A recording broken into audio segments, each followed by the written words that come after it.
আজকে আমাদের বাড়ি আমার মেজ বোন এসছে। মেজ বোনের ছেলে আর আমার ছেলে দুজনে মিলে বদর থেকে ফুচকা কিনে নিয়ে এসেছে। ফুচকা খাওয়া হবে এখন।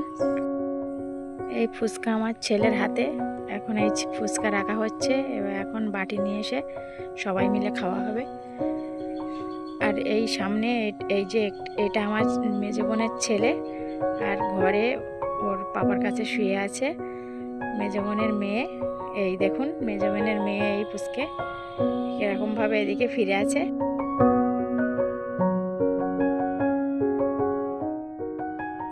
এই দেখুন গামলা বাটি নিয়ে দুজনাই খেতে শুরু করে দিয়েছে একলা একলা।